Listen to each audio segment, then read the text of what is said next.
Hey everybody, welcome back to This Deluxe Life TV. My name is T. And my name is Kareem. And we are here to talk about Married at First Sight, Season 14, Episode 16. But before we get into that, I'm going to have Kareem here tell you about his channel. My channel is All the Way Live Media. It's a channel for all things kind of cool and nerdy, at least things that I find cool. For everything from video games to sports, my toy collection. I hear about it every week, but please come on over. It's a good time. It is a good time. So we're going to get into it. So this episode was called Are You In or Are You Out? And it saw the participants meeting with loved ones, getting advice on their future decision. Decision day is coming up tomorrow for them, 2 weeks TV time. So we're going to be seeing them, having these interactions and also having last conversations with one another. So I want to start with Lindsay and Mark because they had the strangest exchange. Lindsay and Mark. Why Lindsay want to know his sperm His count? fertility, yeah. And I don't think that's a bad thing to want to know, but it's not a good thing to show. Yeah, it was kind of cringy. Very much so. I don't consider either one of us prudish. No, but certain things we don't need it. I guess some producer thought that would be good TV. That was not good TV. It was just weird to watch. Yeah. She wanted to know his fertility level, and we got some pretty much.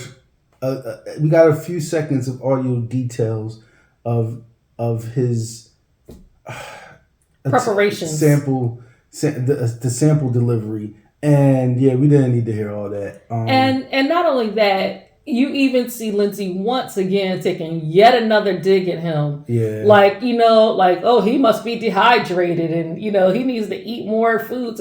I mean, it's just come on, girl. We don't, just ill. You know what I mean? This is, first of all, is not a visual that you want strangers to have of your spouse, somebody that you care about.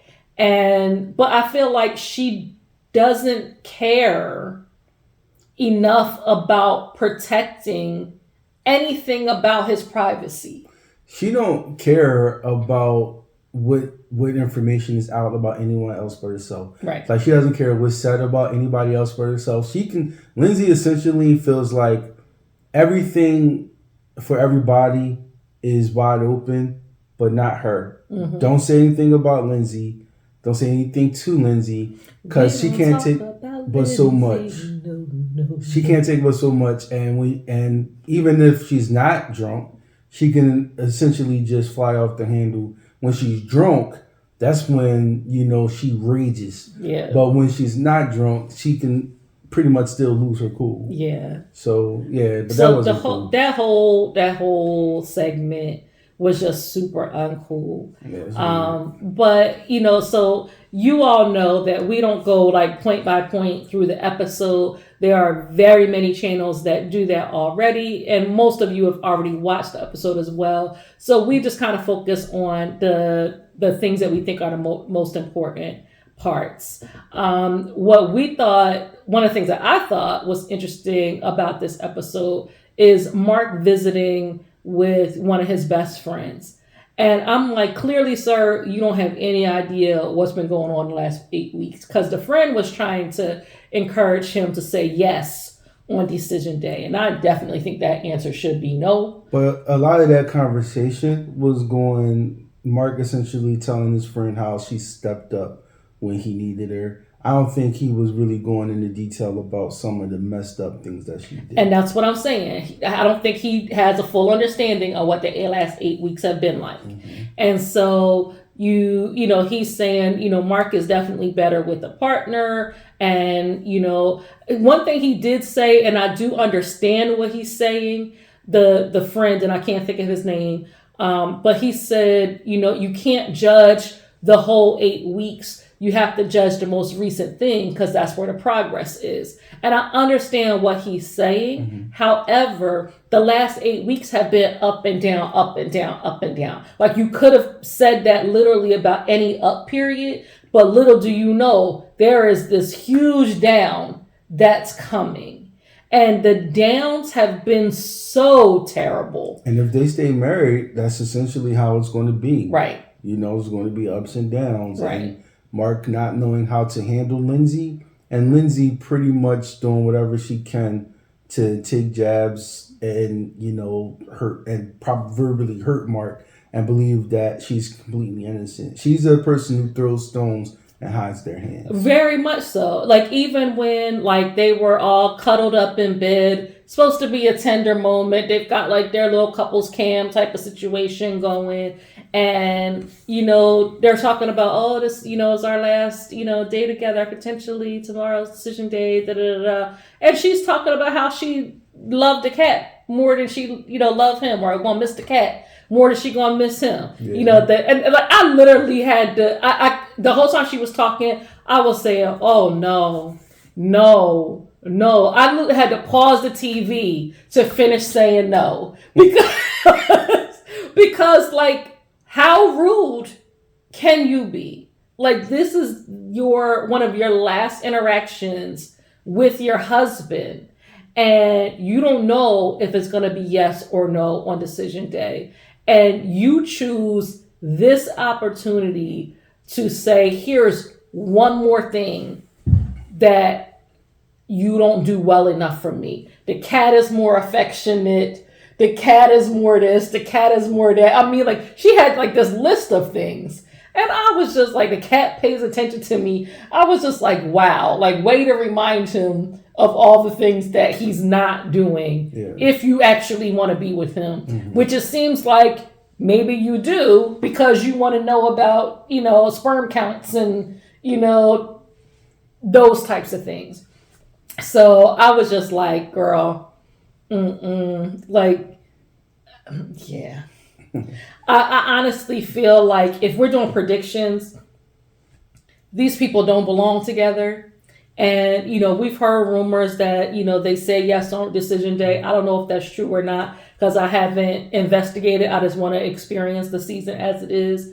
But just because somebody says yes on decision day doesn't mean that they're still together. You know, this period later, you know, what's it been, like a year since they aired? Doesn't mean that they're still together. And if they did say yes on decision day, I will be very surprised if they are still together. Mm-hmm. So we have that. And then you have Lindsay going out to lunch/dinner because they were there until it got dark with, you know, her work wife. And, you know, again, more digs at Mark.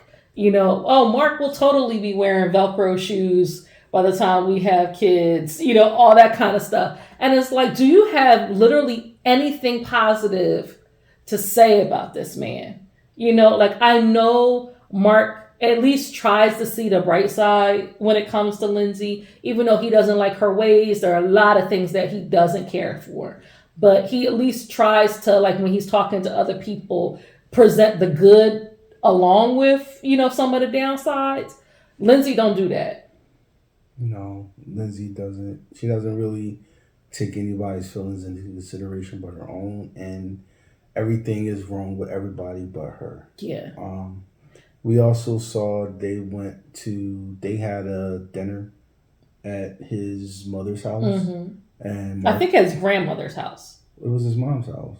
I thought he said his grandmother's house. Well, I believe it's the house he's been cleaning out for the past few weeks, you know, periodically, because that person was a hoarder, or I think it had to be his mom, because his mom is the one who is, I believe, morbidly obese and can't move, and is like now in permanent hospital care. Well, both his mother and his grandmother are sick, but we saw the house that his mom lived in, and he couldn't go in that house. Somebody else lived there. Yeah. And I'm pretty sure he said his grandmother's house when they went inside of this home. Well, that's the home that he wants to live in with Lindsay. Right. And, you know, it's kind of funny because we just, talked about some of Lindsay's flaws, but Mark's flaws. Mark lives in the past. Yep. And he's too attached to it. It's okay to be nostalgic. I don't even see, any big major problem with living in that home. But if you're proposing the idea of living in a home to your spouse, and your spouse says, "Well, allow me to make it more comfortable for her, but probably for both of them ultimately. Allow me to make it more comfortable, make it into something I want to live in, in just a short amount of time with just a little bit of money."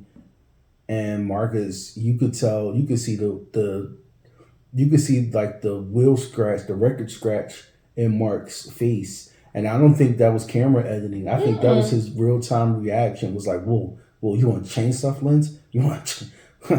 You're too much. and he was like, well, what would you want to change? She's like, well, the linoleum, the cabinets, the light fixtures, of this. And they cut to all of these things. Yeah. And like, you want to change that. Yeah. And I'm only maybe like 5 years older than Mark. I think at maybe I think it was like 37. Something like that. So I'm about 5 years older than Mark. And so you think about it. I grew up in the 80s and 90s. You know what I mean? And that stuff was old back then. Right.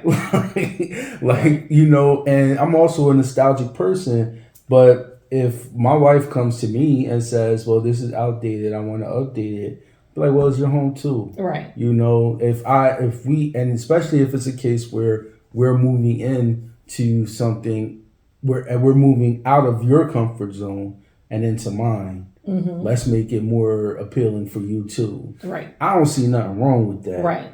But apparently, just like last week when he was talking about buying the old house he grew up in, Mark is just living in the past. And it's like, I don't really want to do that. But now she seems more acceptable of the idea, just with some upgrades that I think it deserves. So Mark, get your head out of the past. And, it's time to let Lindsay upgrade you. Yeah. And I think, too, like, to your point earlier, when you are, first of all, a full-grown adult, you know your style, you know what you like, you know what makes you comfortable. And, she's immediately seemed open to the idea of moving into that house, which is surprising in and of itself, but to then say that you can't do anything to change it. And he had this little monologue about, my mother and my grandmother, it's like, somebody welcoming you into their home and then you're telling them that you want to change it. And, I understand Lindsay's point, but you're wanting that to be our home. They're not welcoming me into their home. You're wanting it to be our home, so why can't it be ours? But you're talking about stuff like, well, I wouldn't want to get rid of that dresser. Well, why do we need that dresser? You know what I mean? Or why does it need to be there? Like, Lindsay's like, that's not the first thing to go. Right. It's like, that's not my style. That's not what I like. And I understand exactly what she's saying. It's one thing that you're going to live in somebody's memories. It's another thing that you can't do anything to bring that into the present. Come on. Yeah. No. And that's the thing, because she made a really good point where she was like, Mark is always talking about, the moment, the present moment, and, and not to be thinking about like future stuff the way that she likes to do. But he can't stop thinking about past stuff. Mm-hmm. You know what I mean? And yeah, no, Mark, you're not handling that situation correctly. No. I did peep that he had the whole like sushi dinner, which I thought that was really interesting, because we know that Mark is not like a super fan when it comes to sushi, but at least he was making that attempt maybe to warm her up a little bit, but at the same time, when you're gonna like put your wife into a position where you want her to be frozen in time with you. And I think the difficulty when it comes to like living in the past the way he does, I think it's more than nostalgia. And we talked about this a little bit last night. I feel like he wants a do-over on a lot of things. And he's thinking that by being able to like live in this environment, that he'll be able to make different memories in these environments. And that never works out the way you think it is. Because people are people. You get stuck in patterns, you get stuck in habits, and certain places and things trigger certain responses. Also, if you think about it, he had issues with the way his parents relationship. His relationship seems pretty turbulent. Yeah. And he said that he would have memories of his dad, his dad, essentially minding his own business, and his mom hanging out the window yelling at him. Would make you think Lindsay not about to do that. So so you're right. Like, it's these things. It'll be a case of history repeating itself. Yeah. And So it's more the argument that these people should not be together. Definitely not. But it seems like they will. I can see them saying yes on decision day. I don't think they should though, but I can see them saying yes. So who you want to move on to? Steve Noy, I guess. Okay. Noy, Steve. Noy is not ready to be married. Nope. Steve still needs to communicate in the way that she needs him to. He does tend to gloss over the things that she's stating that she needs. However, she's not ready to be married. I think that's kind of the biggest takeaway. She's not ready to let go of her independence. Mm-mm. I think so. And when you are married, I don't know. I don't feel like I'm my independence per se is let go. I'm my own person. It's just that I have obligations to my spouse and vice versa, and to my home. Like, that's my home. So those obligations that I have to my spouse are obligations that I have to myself. Mm-hmm. I don't think Noy's ready to commit to that. And I'm probably Steve too, to be honest, but from a different perspective. Yeah. Because he's not ready to conform to some of the traditional things that Noy's looking for.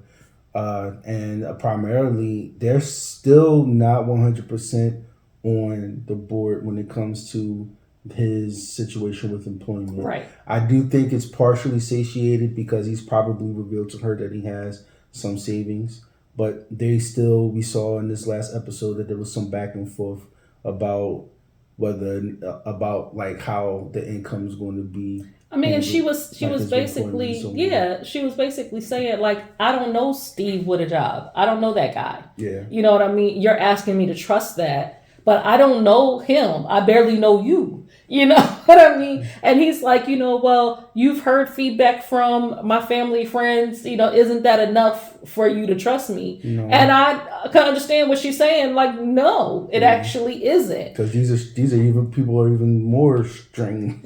Right. These people are even further separated from her. Exactly. And I think in addition to that, like, Steve he's looking for this blind trust when it comes to that, but he's also not willing to, like, explain why that trust is warranted.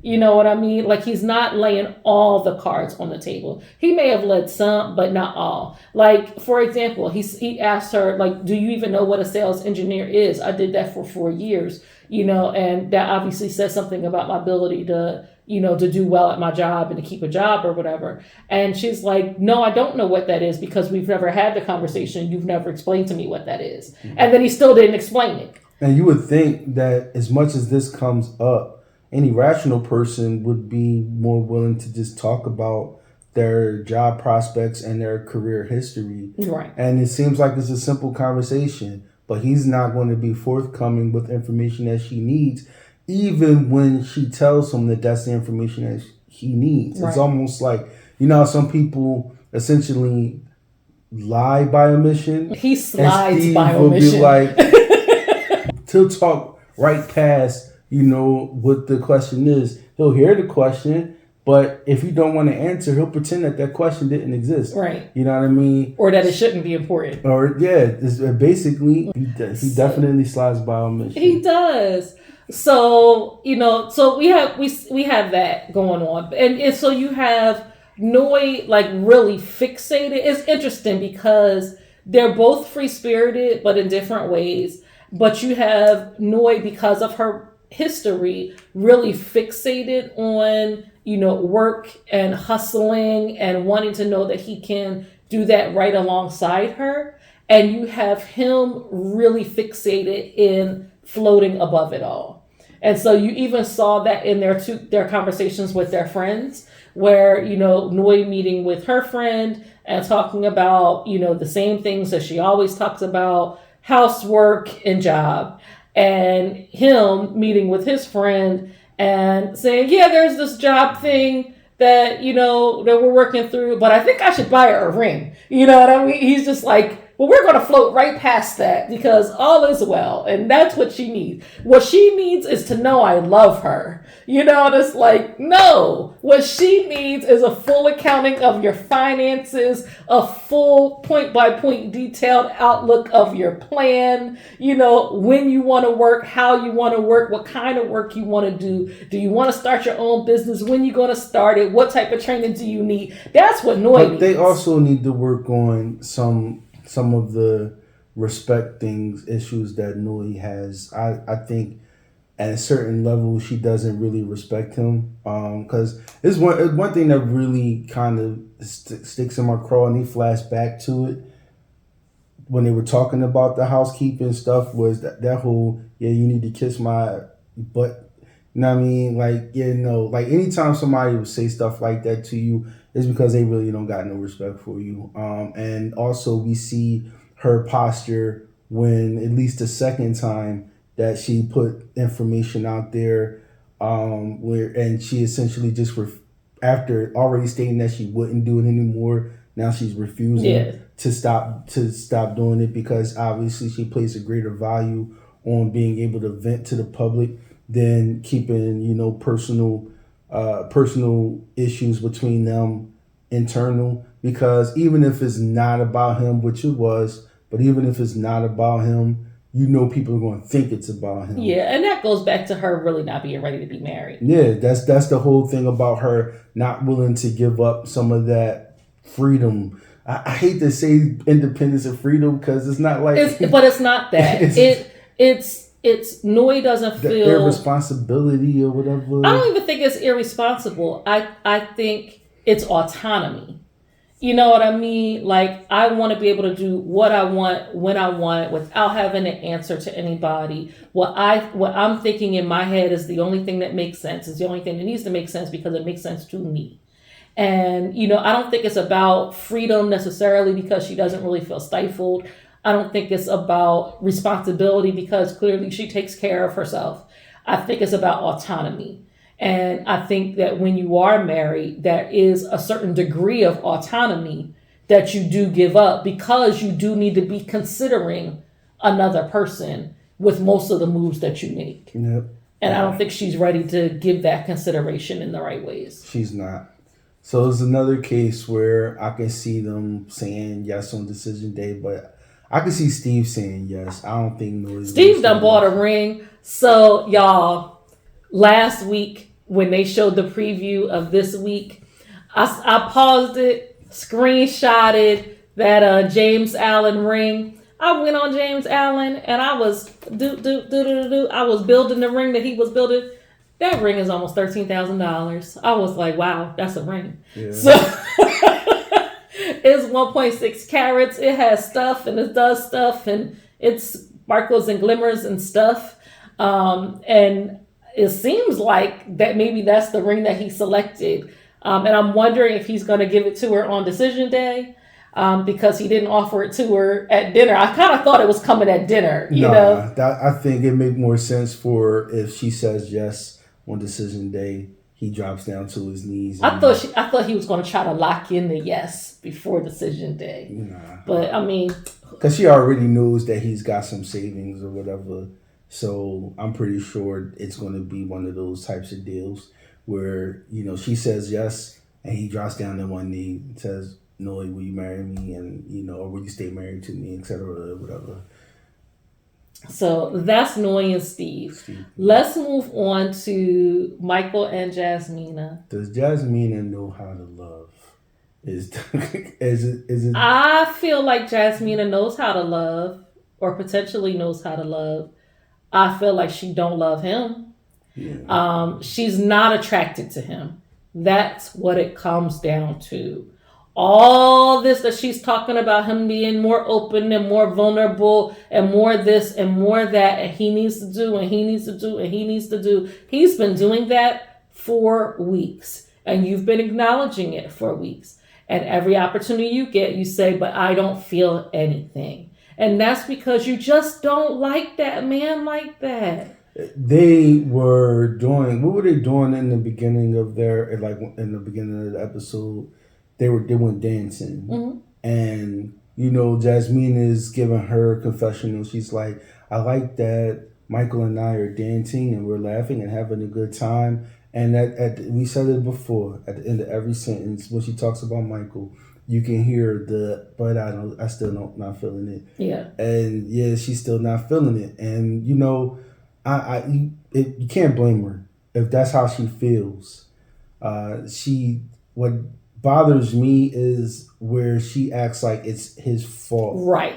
That she's not into it. Like she had the conversation with her homie, and was a straight up lying. And the homeboy is like, so do you think if he told you that, or if he did this or that? And then we see in the same episode. So we got to imagine that it's within the day, the same or the next day of filming, that Michael does exactly without being prompted to. And he's been doing that already. And he has been doing it. But what you would think is with her actually stating it out loud, it might register to her. You know what I mean? And it might register to her. So now that she stated it out loud, maybe she's now looking for these things from Michael that he's been doing this whole time. I mean, the whole being vulnerable, trying, whatever.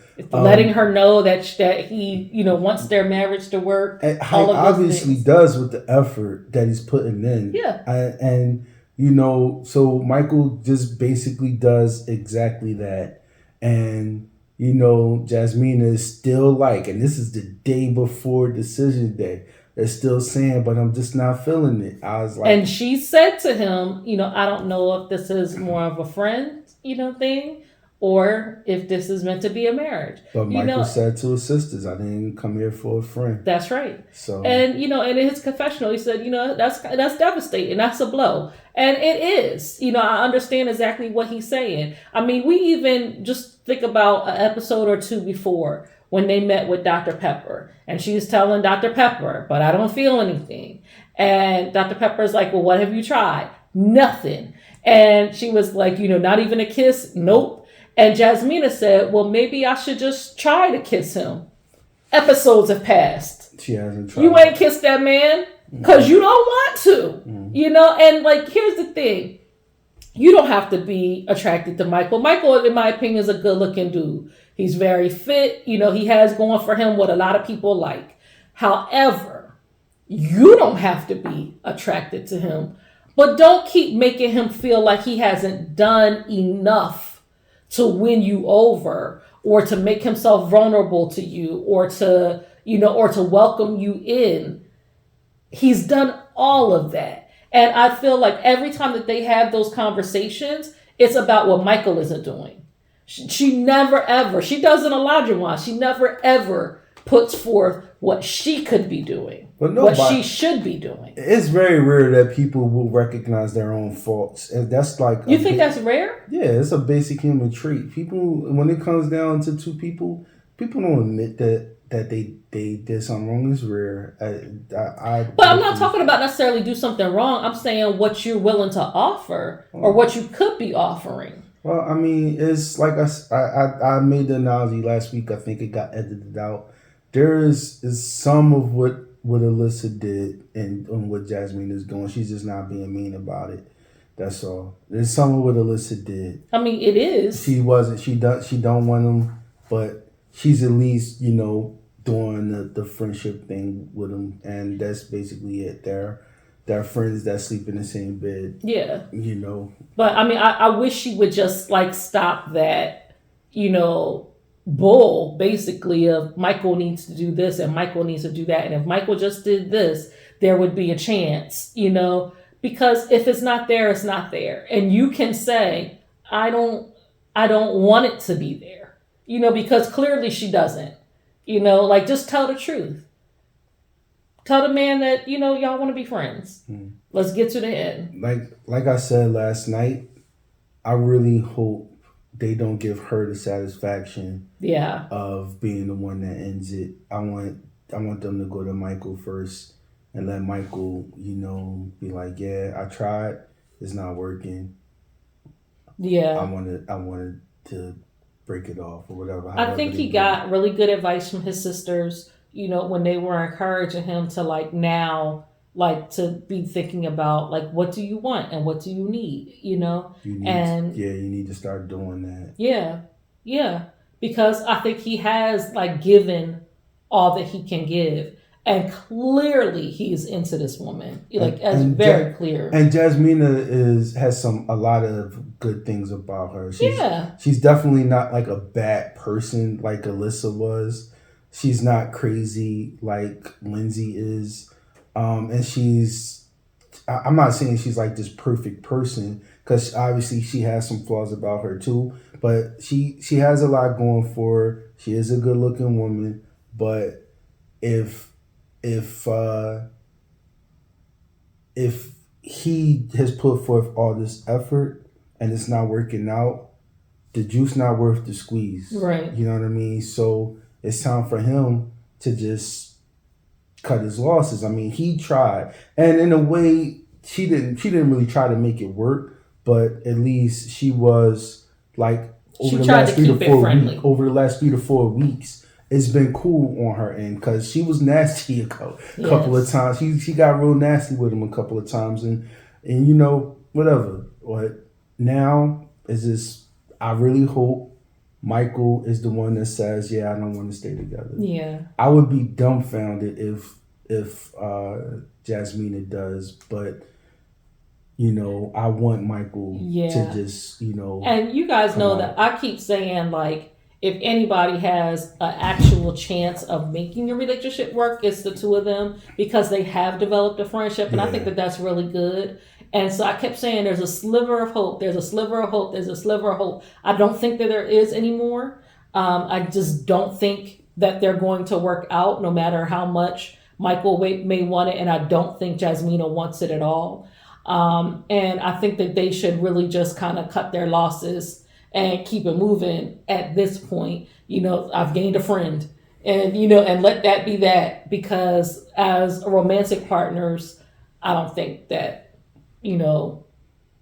that's going to be what they need to do. And unlike Fake Psychic said, I do not think that it will take Michael 5 years to meet that's a great person.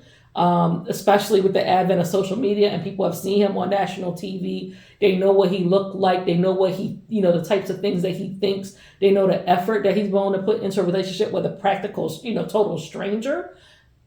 Girls will be beating down his doors and his Instagram DMs. That's a long time. That's Psychic was on some ain't nobody going. Because here's the thing. Here's what I think. Coming off of a national TV. I think that Psychic has sized up in her mind that if this relationship doesn't work, it'll be because Michael said no. And she was trying to put those longer number of years to make it seem like, oh, if you say no to her, it's going to be a long time before you find somebody else. No, child. It's just going to have to be. It's just going to have to be. Yeah. You want to move on? Yes. Katina and Olajuwon. Here's what I want to know. Where are Katina's friends? Yeah. And that might be the title of this episode. Katina, where are your friends? When it came to hometown visits, they talked about Katina's mom's house. They sure didn't go there. They didn't go meet with any of her childhood friends that she talked about, that they sat in that church with. We haven't seen any of Katina's friends since the day that they had that housewarming party. Not a friend for any reason. And Katina needs a friend. All of the other people in those couples met with a friend or a family member to help them through the decision that's coming the next day. And Katina was out there by herself. And I have to wonder, do all the people everyone that she knows, are they saying Katina, girl, no, run. You know what I mean? Like, is she doing those things and they're cutting it out? Or because it's not favorable to the storyline, are they saying, girl, no? Or she's not even connecting with them? I think it's the latter, because even if they weren't putting that on screen, even if they weren't putting it on the screen, the people that she loves and respects would still be saying that to her. Mm-hmm. And somebody that she loves and respects was saying that to her. She might be a little less enthusiastic about the possibility of staying with Elijah Wan. Mm-hmm. But she doesn't, or she hasn't seemed to have wavered from, that direction. And it seems like it's a yes for Katina on decision day. It definitely seems like it's leaning that direction. And it makes me sad, honestly, because he has really emotionally kind of like taken this child through it, and is really a shame. Like, she even talked about, when they were at dinner, you've given me tough love. First of all, you're not an alcoholic, you're not a drug addict, you are a full, capable adult. She hasn't done anything to warrant that type of response at all.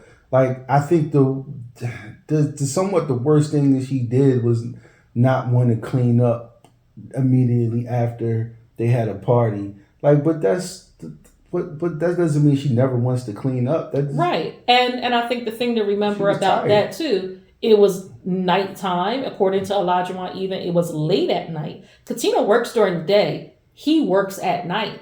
So if he was still awake, that means that he was up and didn't have to go to work because he's used to being up. And he seems to be under the impression that because she works at home, she doesn't actually do anything. Like he said, she has a lot of free time. Mm-hmm. And number one, buddy, I don't know why you putting that out there. Because what if her bosses see that and she's supposed to be working?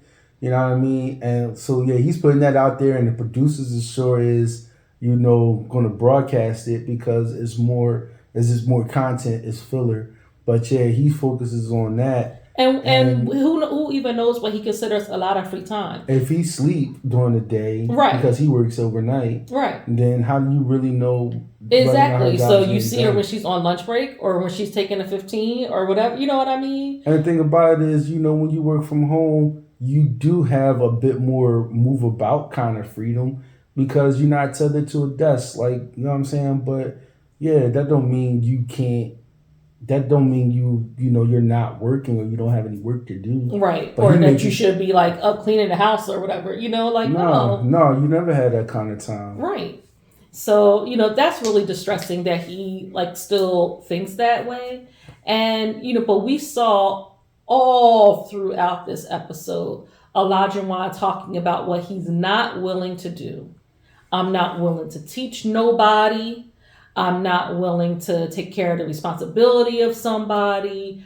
Not willing to sacrifice any travel. I don't want to hear anything about school because I had a girlfriend that was in school before and that didn't work out for me. We heard him talking the entire time about what he don't want, what he don't like, what he not willing to do. We haven't heard him at all in any of these episodes talk about what he's willing to give to Katina, be for Katina, build up in Katina. None of those things. He is not for Katina. He wants Katina to be for him. And I think he really hurt her feelings when that, last conversation they had when she was packing. And he was like, are you going to be sad if you end up single tomorrow? Or no, how are you going to feel if you end up single tomorrow? And she was like, I will be sad. He was like, yeah, you will be, then he was like, and cleaned it up. Yeah, I know. And you and I just kind of disagreed on how that came off.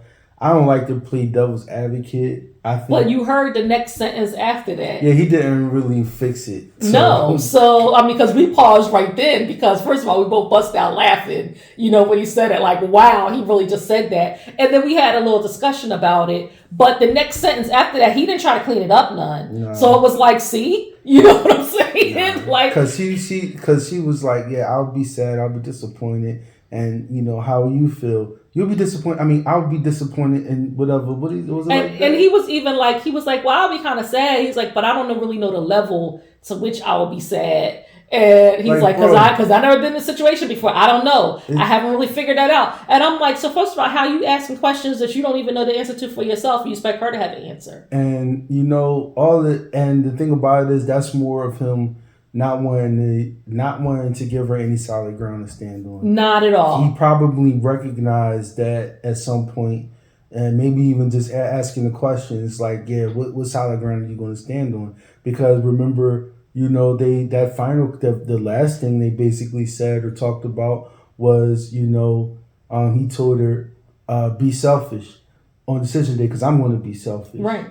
And that, again, gives her no solid ground to stand on. That doesn't answer any questions. Right. He's basically telling her, do you because I'm going to do me. Mm-hmm.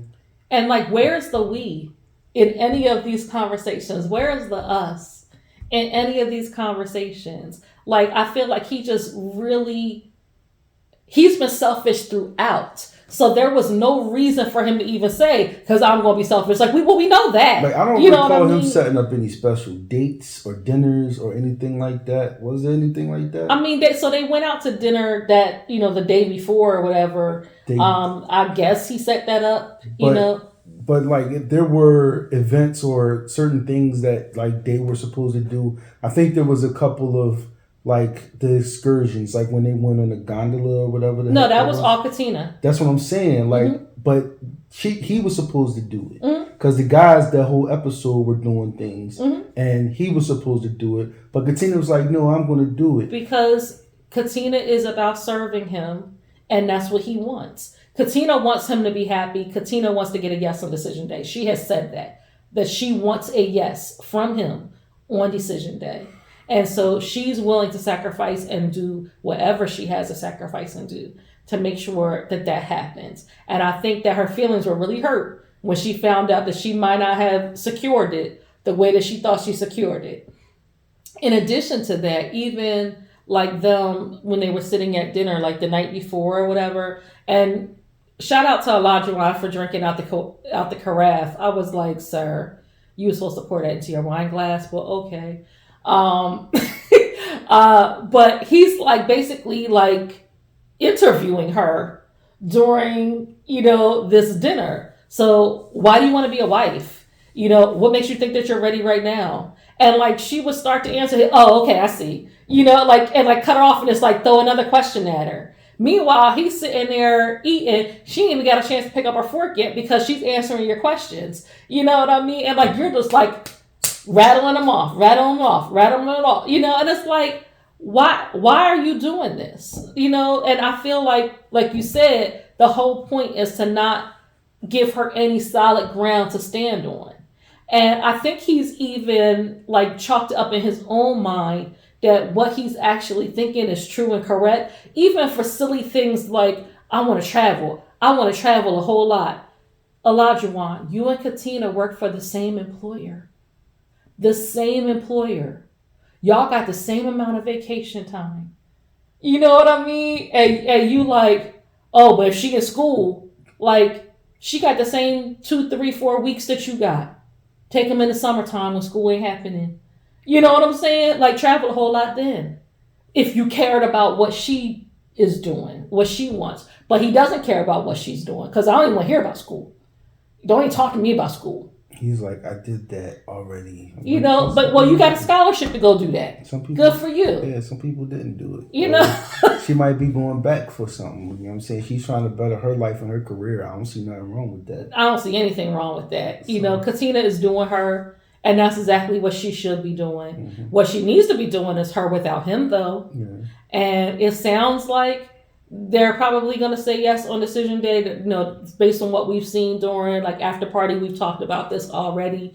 However, that doesn't mean that they stayed together. No. After party's filmed right after, Married at First Sight. So we'll see what actually happens. But I feel like Katina should have been running, should have stayed running. And I want to know where her people are because we haven't seen them. And if y'all have like opted out, then I feel like you did a disservice to your friend. Yeah, for sure. So that's it, everybody. Honestly, like, so do we have any predictions for anybody to like actually should stay together? Well, we already know none of these people should stay together. I think Mark and Lindsay are going to end up staying together. I think they will too. I think Katina and Elijah are going to end up staying together. I think they will too. I'm on the fence about Nui and Steve. I think they probably will. And we know Michael and Jasmina. I hope Michael just is just like, nah, I'm not, and because I already know Jasmina is not. Yeah. So yeah, I so as far as who would think should stay together, nobody. But I think we might be 3 out of 4. Yeah. Yeah. So. And the sad part about it is the experts is going to call that a success. Yeah, probably. I mean, like y'all taking these people through hell. Even though they are, well, I mean, they basically hit on 60% of their shots. But that's not. I mean, but they not hitting because those people are going to get divorced. Essentially, but they made it to the end of it. Right, but I mean, but that's a shame when that's all you're thinking about. You know what I mean? Like the experts allegedly have some expertise. Where's y'all expertise? Because y'all don't do this good. But as far as the show go, with this season, they could be at 60% accuracy. I don't know what they was thinking with Alyssa and what's his name, Chris. I don't know what they was thinking with that. Yeah. Because as soon as they said the whole she said she wanted, and they flashed on him, dark skin with good teeth, and homie was pale with crooked teeth. Like homie was pale with crooked teeth. I was like, that's like the opposite of what she said she wanted. She said she wanted the cowboy. He's not a cowboy. He plays disc golf. So it's like.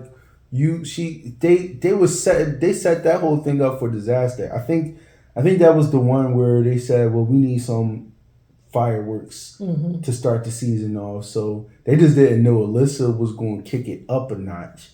And Alyssa certainly kicked it up a notch. But she was going to try to figure out a way to ride that out to get that check, though. I'm pretty sure, yeah. And Chris was like, "Nope, this is my decision, Dad." And I am wondering if some kind of compensation was made because, like, they probably I don't know. I want to assume that they kind of came to that senses, like, yeah, we'll